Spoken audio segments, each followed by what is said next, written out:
Just a girl, not a threat. Oh, Ellie. I think they should be terrified of you. Hey, welcome back to the channel. Today I have a brand new Last of Us Part 2 video for you guys. Today we're going to talk about everything that was said and shared at E3 with Neil Druckman, Margeneau, and Anthony Newman. So let's get to it. Now, this first piece of information is going to blow your mind. This is something that I just found on Twitter from a Naughty Dog himself, something that no one noticed until they just said it. Asher Einhorn took over for Bruce Straley when he left. He tweeted this image. Take a close look at this picture. Does anything look familiar to you? Well, it should, because Ellie's reticle for her weapon looks like the moth tattoo. That was on purpose. That was done completely by Naughty Dog, purposefully and intentionally, and I live for that shit. I was so happy when I saw that. I was about ready to do this video, and I said, you know, let me just make sure I got everything. I don't want to give anybody not the full story, because I always forget something. You know that. So I said, let me just look around a little bit further, a little bit deeper, and I found it. So this is straight from the Naughty Dog's Pound. And thank you for sharing that with us, because I was looking at it and I'm like, oh, it's the bow, like, but it's weird. It looked different, but I didn't think anything of it. I didn't put the pieces together. And it literally looks like a firefly symbol or her moth tattoo. It could be both, which I think they're very interconnected if you ask me, but we'll save that. We'll put a pin in that for later. But anyway, let's talk about the rest of the stuff. But I figured I'd come in guns blazing with this new information because I was shook when I heard it, when I saw the picture. Okay, now let's talk about the rest of the stuff that was confirmed by the man, the beard himself. Okay, so Neil Druckman confirmed that The Last of Us Part 2, in the demo beginning, not the game's beginning is something different entirely, but for this demo, it starts off with Ellie. Joel is with Ellie. He's not here at this festival. It was a festival they were celebrating. And this is in Jackson County, where Tommy lives, where we found ourselves at the end of The Last of Us in the first part. And like I said, it wasn't confirmed that this is the town they were living in when I originally did my original video. This has now been confirmed. So they're in Jackson. They will be doing a lot of time skipping, but for this point in time, this is where they are. They're in Jackson. They are with Tommy, and they are going on runs, and they live a pretty normal life. They watch movies. They have festivals. They have electricity. Dina is her best friend. Well, they were very close friends, her and Jesse, and now they are something more than friends. She is her love interest now. And then we time skip to the shenanigans. So it's 5 years later. They go on a run. All hell breaks loose like we knew it would, and this is what happens before everything goes to hell. This is huge. I am so excited to hear that this was confirmed. Neil Druckman confirmed that there will be new classes of infected.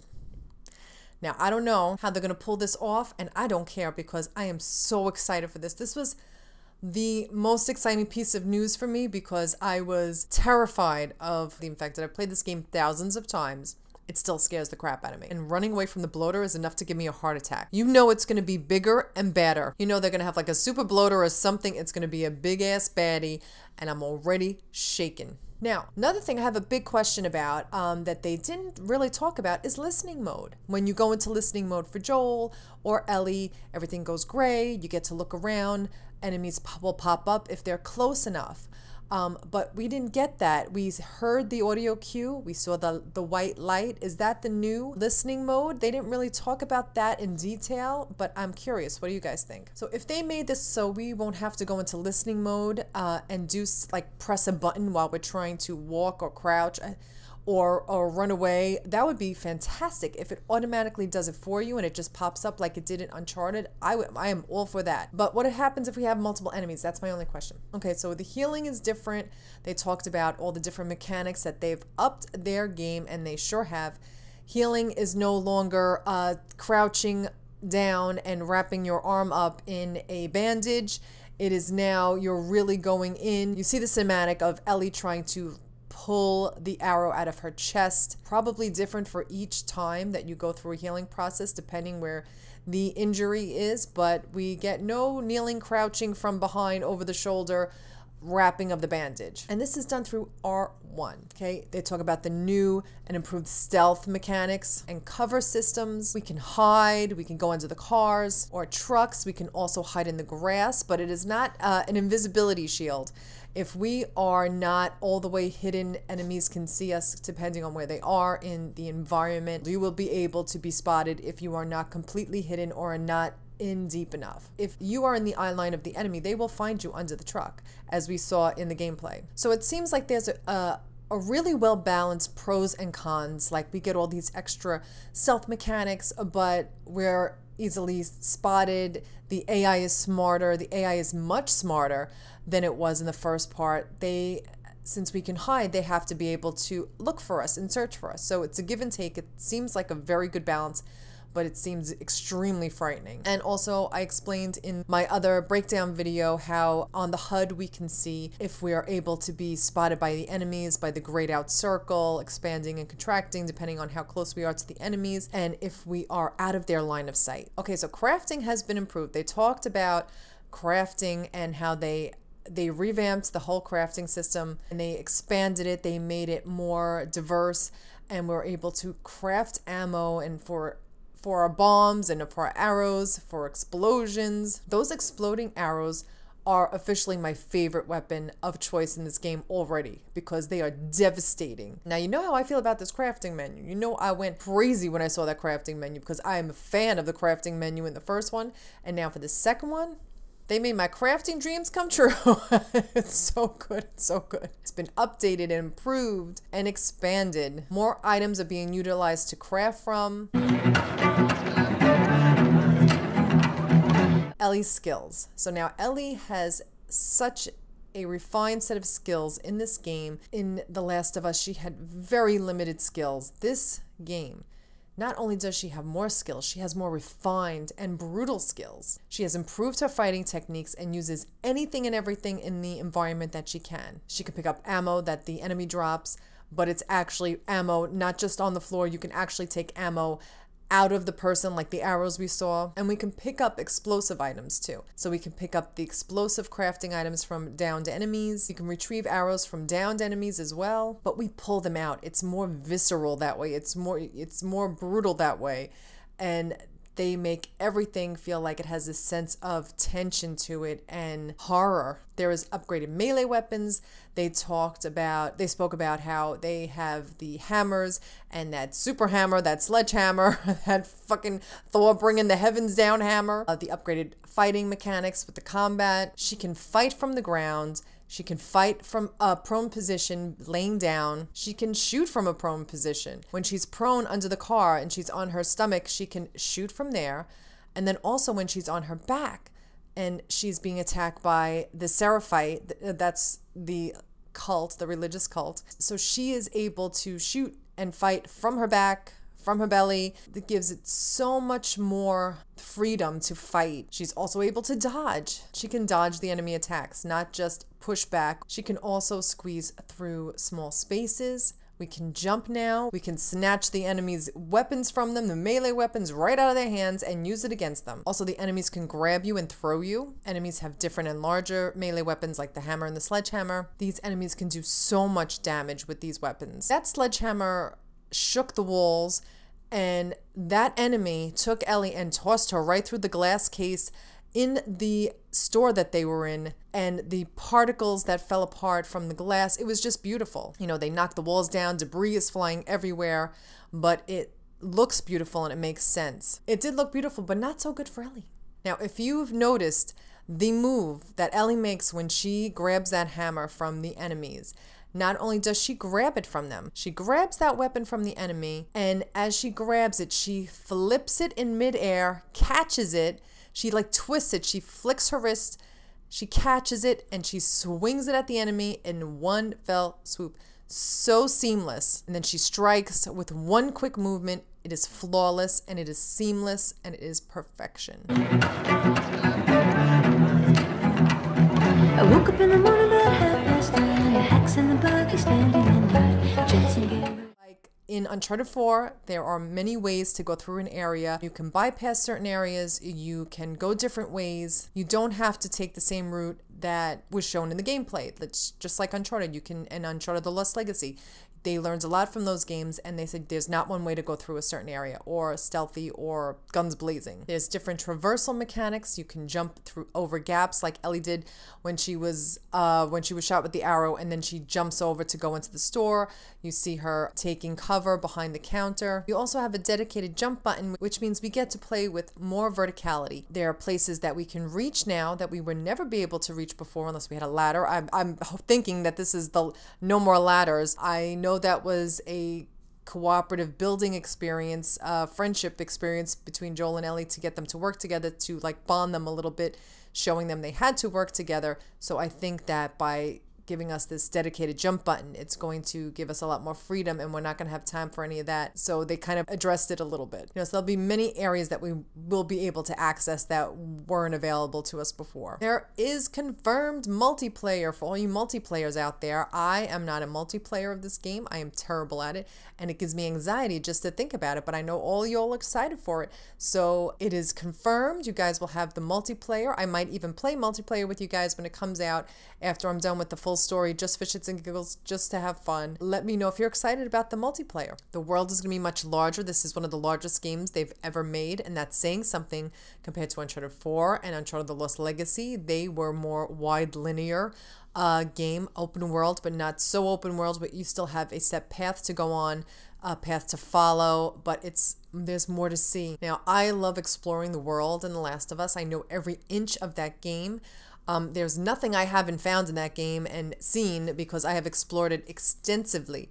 So to find out that this game is going to be even larger, I'm so excited. I'm so excited to play and explore in this world. I know I'm going to have 40 heart attacks playing it, but that's all right. Okay, we're also going to have alternate timelines. I don't know if that's like a nod from when they did Left Behind, when we were doing from 2 separate timelines with Riley and then with Ellie and Joel. I love that premise. I love it in Westworld too. And one of the writers on the game is Haley Gross, who also was a writer on Westworld for season 1. And that was all about the time skips and the time jumps as well as season 2. But I love that idea. I love how we'll go back and forth, and it's a great way to tell a story and keep you engaged in more than one storyline at once. And also in the trailer, we start off, in a happy place, and we're at Jackson, and we're having a festival, and then boom, we're back in Murderville, so it's going to be a lot of that. Neil Druckman also confirmed that Ellie will be the only playable character in the game, and hi Daisy. I'm going to tell you why I don't believe that. Neil Druckman also said the very same thing when they were doing press tours and press for The Last of Us Part 1. He swore that it was only going to be Joel, not Ellie. They swore up and down, nope, it's just she's on the cover, but no, it's Joel's going to be the only one playing. And we wound up playing, spoilers, we wound up playing, if you haven't played this game by now, shame on you. It's been 5 years just yesterday. So we opened the first one playing as Sarah, his daughter, and then we played as Joel, then we played as Ellie, and then we played as Joel again, and then back to Ellie in the epilogue. So I don't believe for a moment that Ellie's going to be the only playable character. I think, believe it or not, my wildest guess, if you want to call it that, is that we're going to play as Ellie's mom. For a very short time at the beginning of the game, we're going to go back and see her past. Guaranteed. There was a baby doll on the mocap set maybe a year and a half ago, like right after they announced it. So I do believe we will go and play as Ellie's mom, but who knows? This is me just dreaming it and talking. What do you guys think? But I do believe we're going to play as someone else, but I don't think it's going to be Joel. I think it's going to be Ellie's mom. Okay, they talked about the religious enemies. The cult is called the Seraphites. They're a fanatical group. They center their lives around faith and spirituality in a way that has become fanatical and hostile and aggressive to outsiders. Yeah, just a little. They disembowel everybody. They do communicate with each other through whistling, but they do refer to each other by their names, which is wild. Think about that. You have all these NPCs in the game, like not including like the main characters that we've seen in the Paris Games Week trailer. Normally you would have like maybe 3 or 4 voice actors voicing like 10 NPCs, or 5 or 6 NPCs each, but to give them all different voices and all different names, that is like they have thought of it all, and they are really putting everything into this game. So that's pretty impressive that they have each of the Seraphites have their own name, or they'll be referred to as their own by name by each other. And they refer to Ellie as Wolf. I don't know if it's all enemies that are referred to as the Wolf. It has extreme religious significance and symbolism, and it was also on the Outbreak Day poster. Very prominently. So that's going to be a main theme. And another part of giving these enemies names kind of gives them a little bit of humanity. You don't just see them as this nameless, faceless enemy. You see them as someone who's Ethan or Evan or whoever got, you know, their ass handed to them by Ellie. If they all have their own names, it kind of lends them to have a little humanity. And that is... Neil Druckman even said that when, they're not the bad guys. To them, they're the good guys. They're just protecting their own and they're just trying to survive, just like we're trying to survive. Just like Joel was considered not a hero. He's like the anti-hero because he did a lot of bad shit. So it depends on what side of the lens you're looking through and who you're rooting for. But they are pretty fucking brutal. But we have had our fair share of brutality in this world as well. So keep that in mind. Will it be harder to kill them with impunity? I don't know. I know I'm going to take them all out, but we should be very careful. I'm a little curious about the trophies, guys. They didn't mention or talk about any of the trophies. What do you think they'll be? Do you think they'll be very similar? Like, will we have conversations with Ellie? Will she be telling her jokes again? Will we have collectibles? Will we have like upgrades to our weapons like we did for our bombs, for our Molotovs, for our smoke bombs, and our melee weapons, our health kits, all the upgrades that we had, and the supplements. I didn't notice the supplements in the crafting menu, but I wonder if we're going to have that kind of detail, or if they're going to, I'm assuming they're going to expand on that. But I love to look for things in the world. I love finding the collectibles and the notes. Will we see any notes from Ish? I mean, I doubt that would be impossible. And if they can pull that off, I will be so freaking happy. Let me know in the comments what you think, what you're looking forward to searching for, and maybe platinuming this game. I'm so excited to see what they have. And the last thing they absolutely said was that there's no way in hell they are giving us a release date. It's not going to happen.